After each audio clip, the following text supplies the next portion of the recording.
Un nouvel épisode de cette collection Levée de rideau que vous êtes nombreux à suivre. Merci à Clermont-Auvergne Métropole de nous permettre aussi de réaliser ces émissions, notamment dans ce cadre majestueux de l'Opéra de Clermont. Je reçois aujourd'hui Frédérique Penaud-Lorca, directrice du Centre Jean Perrin à Clermont. Merci beaucoup, madame. Merci de m'avoir invitée. Merci d'être avec nous. Vous êtes plutôt d'un naturel discret en termes de médiatisation. Il y a une raison à ça? Je pense qu'on fait notre travail. D'abord, je ne suis pas très mondaine, on va dire. Je travaille, puis après, je décompresse. Donc, je ne suis pas très présente, effectivement, dans les médias. Mais je pense que l'action que nous menons au Centre Jean Perrin ou dans mon équipe de recherche a une bonne lisibilité, néanmoins. Et donc vous avez accepté cette invitation, je vous en remercie. Vous êtes professeur de médecine, je l'ai dit, donc maintenant vous êtes aussi donc en haut de l'administration au Centre Jean Perrin, un centre bien connu pour le traitement des cancers. Pourquoi est-il si repéré et repérable par rapport à d'autres en France ? Alors, le Centre Jean Perrin fait partie du groupe Unicancer qui regroupe 18 établissements entièrement dédiés au cancer, donc ça s'appelle des centres de lutte contre le cancer, les plus emblématiques étant l'Institut Curie et l'Institut Gustave Roussy à Paris, mais on fait partie du même groupe. C'est des centres qui ont été créés en 1945 par le général de Gaulle, dont on parle beaucoup en ce moment, bien sûr dans l'actualité ces jours-ci, et qui voulait en fait créer des établissements pour une prise en charge globale des patients atteints de cancer, donc qui allait intégrer aussi bien le diagnostic, le traitement chirurgical, le traitement par radiothérapie, l'accompagnement psychologique, tout ce qui est autour, et puis bien sûr avec l'évolution des connaissances et l'évolution de plus en plus majeure justement de tout ce qui va être la prise en charge globale, psychologique, nutritionnelle, l'exercice physique.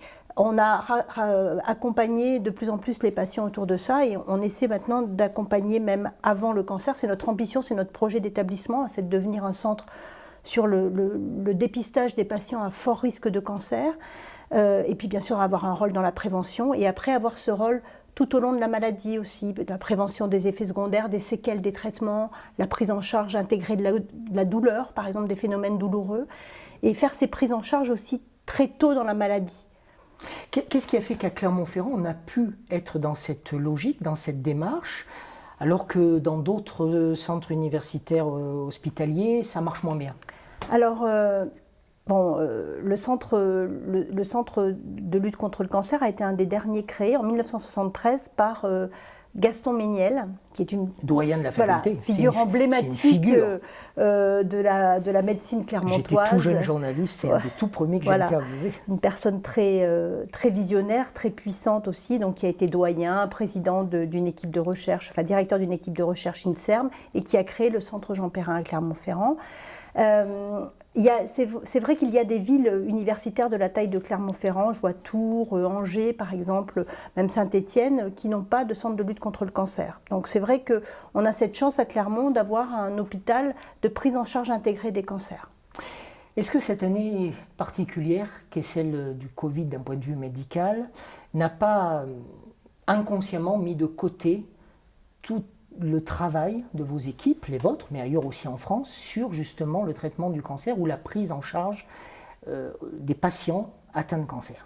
Alors vous posez une question qui est vraiment fondamentale parce qu'on s'est rendu compte lors de la première vague de Covid qu'en fait on avait 30% de diagnostics de cancer en moins dans nos établissements mais également dans les autres établissements.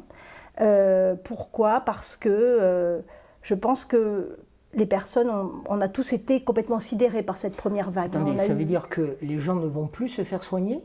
Les gens ne venaient pas, soit ne se faisaient pas dépister, soit ne venaient pas se faire soigner. Donc il n'y a pas moins de 30% de cancers en France? Non, c'est des cancers qui n'ont pas été diagnostiqués pendant la première vague de Covid. C'est énorme. C'est énorme et on anticipe probablement une augmentation de la mortalité de l'ordre de 6-7% dans les années qui viennent, liée à ce retard de prise en charge ou à cette non prise en charge de cancer. Alors pourquoi ? Parce qu'on n'avait plus le droit de bouger, déjà, il faut dire les choses. Ensuite, parce que, mais ça sera une autre partie de ma question. Quand on arrivait à l'hôpital pendant le temps du premier confinement, si on n'avait pas le Covid, on n'était pas pris en charge du tout. plusieurs personnes pourraient en attester. Qu'est-ce qui s'est passé? Alors, nous, dans nos établissements, on n'a pas du tout interrompu les interventions chirurgicales curatrices. Et on a continué à faire la radiothérapie, on a simplement modifié les modalités, on a fait des traitements beaucoup plus courts. Mais nous, dans nos hôpitaux, tous les patients qui sont venus ont été pris en charge à but curatif. On a simplement retardé des interventions de reconstruction, de chirurgie plastique, reconstruction mammaire, donc après un traitement de cancer, ou pour des lésions pré-cancéreuses qui pouvaient attendre un petit peu. Mais nous, dès que le patient était là, il pouvait être traité. On a eu la chance de pouvoir faire ça, ce qui n'a pas été le cas dans d'autres hôpitaux, où tous les blocs opératoires ont été mis à l'arrêt. Ça a été le cas pour une partie des blocs opératoires chez nos collègues du CHU ou dans les cliniques privées. Donc ça, c'est une première chose. Mais surtout, c'est que on a été sidérés par ça. On avait peur de sortir. On avait peur d'aller chez le médecin. On disait beaucoup, si vous avez des symptômes, n'allez pas chez le médecin, appelez, vous risquez de vous contaminer dans la salle d'attente du médecin. Donc des personnes qui sentaient une petite boule ou qui avaient des troubles, ne venaient pas voir leur médecin. Et puis les centres de dépistage étaient fermés. Et le dépistage, ça permet de On sait que vous n'avez pas cancers. votre langue dans la poche, madame, dans votre poche. Allez au bout de votre raisonnement. Vous en avez trop dit ou du moins pas assez. Tout ça, c'est la faute. À quoi? Au gouvernement? À la manière dont on a géré cette crise sanitaire, et on reviendra après sur la crise. C'est la faute aux médias? C'est la faute à la trouille nationale, collective? Je pense que c'est un mélange de tout ça. Je pense que personne ne savait comment gérer ça, puisque c'est la première fois qu'on la gère. Et aujourd'hui, on gère différemment. On n'a pas gelé les hôpitaux comme on les avait gelés la première fois. Donc vous dites que là, ça se passe mieux? Là, ça se passe mieux, alors qu'on a été touchés. Nous, la première fois, on a eu 0 personnel, 0 malade atteint du Covid à Jean-Perrin. Et là, ce n'est pas le cas. On a des patients qui, en cours d'hospitalisation, déclarent un Covid, donc on les garde, on les met dans une partie d'un service, une unité Covid. On a eu des personnels qui ont été malades. Toutes les personnes chez nous qui ont été malades ont été contaminées dans la sphère privée. Mais on n'a pas interrompu. Et je pense que l'organisation des hôpitaux aujourd'hui a été vraiment différente. Les agences régionales de santé ont travaillé complètement différemment. Et donc on a mieux anticipé, en fait. Et surtout dans une région comme Clermont, où finalement on a été très peu touché par la première vague, mais on a pris énormément de précautions. Mais on aurait eu la même vague qu'aujourd'hui, on était prêts. Voilà, mais on ne pouvait pas savoir qu'on serait épargné par la première vague. Certains disent qu'on a davantage au niveau du gouvernement ou des pouvoirs publics, voire même les administrations des CHU, misé sur la prise en compte de la maladie et moins de la santé. Que dites-vous, vous? Oui, je pense qu'on a compris, et en particulier par rapport au cancer, on a compris qu'il ne fallait pas qu'on ait des morts supplémentaires du Covid. Parce qu'en fait, la surmortalité de cancer qu'il va y avoir inévitablement suite à la non prise en charge des patients de la première vague, c'est aussi des patients à mettre sur le dos du Covid. Donc aujourd'hui, on a plus compris qu'il ne fallait pas se focaliser que sur cette infection, sur cette épidémie, mais penser au reste. Et puis de la même façon, moi j'ai mes collègues neurologues qui disent il n'y a pratiquement pas eu d'accidents vasculaires cérébraux. Malheureusement, c'est des patients qui ne sont pas arrivés à l'hôpital. Il y a eu beaucoup moins d'infarctus, alors pour 2 raisons, parce que les gens bougeaient moins, étaient moins agités, il y avait moins, et puis aussi parce que probablement il y a des personnes qui ont fait des infarctus à bas bruit ou qui sont décédés d'infarctus chez eux sans être diagnostiqués. Mais on a vu une baisse aussi dans les infarctus, on a vu une baisse aussi dans les accidents vasculaires cérébraux. Frédérique Penaud-Lorca est notre invitée, elle est la directrice du centre Jean-Perrin à Clermont-Ferrand. Vous êtes aussi, madame, surtout professeure de médecine. J'ai une question justement par rapport aux médecins que vous êtes et que vous demeurez. Toute cette prise en charge pour nous dire il ne faut pas mourir. Est-ce qu'il n'y a pas une volonté quelque part de toute puissance vis-à-vis de la sélection naturelle? Aujourd'hui, La question vous fait sourire déjà. Oui, parce que on a des soucis de riches en fait. On est aujourd'hui dans des conditions de vie où l'espérance de vie est à plus de 80 ans à peu près. Ce n'est pas des questions qu'on serait posées au début du XXe siècle quand il y a eu la grippe espagnole.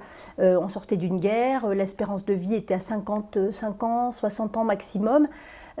Aujourd'hui, on a mis beaucoup de choses en place pour protéger les seniors, pour protéger les plus fragiles, parce qu'on est une société qui est riche, parce qu'on prend soin des citoyens, parce que la France est un pays où il y a une sécurité sociale et où on s'occupe des personnes dépendantes. Donc, et donc on est allé jusqu'au bout de la surveillance des personnes dépendantes. Et c'est vrai que... Donc voilà, la question est juste quelque part. La question est juste, la question est tout à fait juste, et j'entends tout à fait le débat aujourd'hui qui dit mais cette crise va avoir un poids économique majeur, et j'en parle avec des amis qui sont dans le monde de la finance. C'est vrai qu'on attend un début d'année 2021 dramatique sur le plan économique, avec probablement des faillites, et là aussi des répercussions majeures. Et on peut se dire, voilà, on a vraiment tout misé sur la santé parce que c'est l'État protecteur, parce que la France est faite comme ça, il y a beaucoup de pays qui sont comme ça. Et on voit les pays qui ont été beaucoup plus laxistes, hein, comme la Suède, hein, on en parle beaucoup en ce moment, parce que la Suède est en train de verrouiller complètement, de confiner, alors qu'ils avaient été très, pas laxistes, mais ils avaient laissé vraiment le libre arbitre aux Suédois, et ils ont un taux de mortalité qui est 2 fois supérieur aux autres pays européens. Donc c'est un choix qui a été fait, c'est un choix qui est dans la continuité de la société française. Et moi, pour voir ce qui se passe ailleurs, et pour bien connaître par exemple les États-Unis, où plus de la moitié des personnes ne peuvent pas se payer leur chimiothérapie, ou sont obligées de faire des emprunts et vont retarder de plus de 6 mois la prise en charge de leur cancer, le temps qu'ils réunissent les fonds nécessaires pour payer leur traitement. Nous, en France, quelqu'un qui est atteint par un cancer, bon, c'est un séisme dans une vie, n'a pas cette problématique-là. Il sait qu'il va être pris en charge, qu'il est pris en charge par la sécurité sociale, par la société, par le système. Et donc on a poussé le système encore plus loin pour la prise en charge de l'épidémie.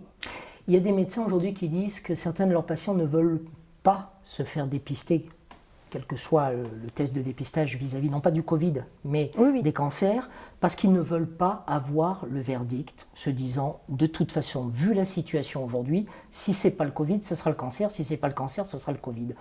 C'est terrible d'en arriver là. Oui. C'est terrible. Alors, la peur des dépistages, elle existe même en dehors du Covid. Hein. En France, on n'a que 60% de la population qui se fait dépister pour le cancer du sein, alors qu'on sait que si on a un cancer qui est pris à temps, que ce soit un cancer du sein, un cancer du côlon aussi, hein, qui sont les cancers du dépistage ou cancer du col, bah, les chances de guérison sont pratiquement de 100%, enfin sont de 95%. Alors que si le cancer est pris de façon beaucoup plus tardive, bien là on a bien sûr un risque qui est plus important d'avoir une dissémination et des métastases. Donc cette peur, la peur n'évite pas le danger, hein, c'est ce qu'on dit toujours, mais quelque part moi je la respecte, je ne la comprends pas mais je la respecte. On ne peut pas forcer les gens à se faire dépister, mais c'est pour ça que l'éducation, l'information est majeure.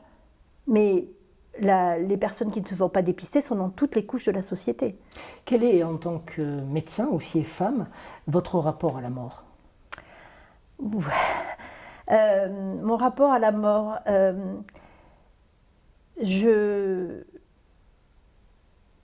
j'aimerais qu'elle arrive le plus tard possible parce que j'ai encore beaucoup de livres à lire, beaucoup de moments à passer avec ma famille. Voilà. Après, la mort, forcément, quand on travaille dans un métier comme le nôtre, c'est quelque chose que l'on voit souvent. Et ce qu'on peut dire, c'est que sa propre mort, ben, une fois qu'elle est arrivée, on n'est plus là. Donc on se projette plus sa mort par rapport à son entourage et à la souffrance que son entourage va ressentir. Mais est-ce qu'aujourd'hui, tout ce que les médecins font pour que le vivant demeure et tarde à mourir ne galvaude pas justement le rapport que la médecine doit avoir à la mort ? Alors, moi, ce que j'ai déjà exprimé auprès de ma famille, pour avoir vécu ça dans ma famille proche, c'est moi je veux bien rester en vie tant que je ne suis pas complètement dépendante et surtout tant que j'ai ma tête. Si la démence, si je suis atteinte de démence, que je ne reconnais plus mes proches, moi je suis pour je suis pour la mort dans la dignité, le droit de mourir dans la dignité. Ça je pense, alors c'est un débat de société qui, voilà, hein, c'est mon opinion personnelle. Mais vous osez le dire publiquement. C'est mon opinion personnelle. Mais je suis vraiment, voilà, je suis vraiment quelqu'un qui est vraiment engagé dans ça. Je pense qu'on doit avoir le droit de mourir dans la dignité pour soi et pour son entourage. Frédérique Penneau-Lorca, c'est presque la fin de notre entretien. Je voulais aborder une autre dimension de la femme publique que vous êtes. On a souvent parlé de vous à des postes d'influence que vous auriez pu avoir, obtenir, demander, briguer, ou d'ailleurs auxquels vous auriez pu vous faire élire. Et moi je sais qu'il y a des gens de gauche, il y a des gens de droite qui auraient beaucoup aimé vous avoir sur leur liste, et vous avez toujours dit non. Oui. Et vous avez toujours dit non, oui. Oui, j'ai toujours dit non. Alors, j'ai toujours dit non. Pourquoi? Parce que aujourd'hui, j'occupe des fonctions de directrice d'un établissement hospitalier.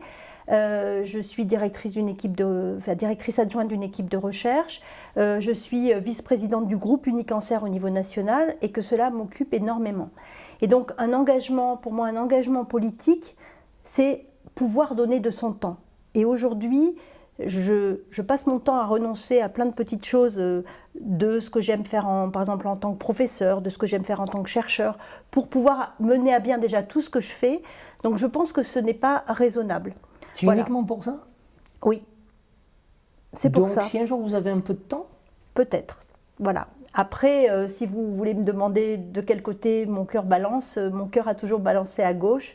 Donc ça, je n'ai aucun problème à le dire. Et je pense mais alors que comment expliquez-vous justement que des gens de droite vous aient tendu la main? C'est la volonté de la prise de guerre, comme on dit? Ça peut être une volonté de prise de guerre, ça peut être aussi parce que je viens d'une famille qui est plutôt conservatrice et que mon grand-père était un élu d'hiver droite. Donc voilà, c'est peut-être aussi l'histoire de ma famille qui fait ça. Mais en tout cas, voilà, j'ai toujours été, je suis toujours avec un cœur à gauche. Un cœur à gauche. Merci beaucoup, madame, d'avoir été notre invitée, mais je ne vous laisse pas partir sans vous poser la question traditionnelle des levées de rideau que je pose à tous mes invités. Nous sommes ici dans un cadre majestueux, l'opéra est pour nous, on en profite, on l'admire.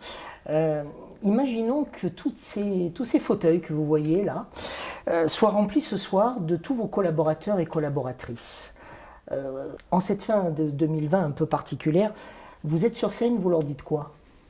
Je leur dis merci.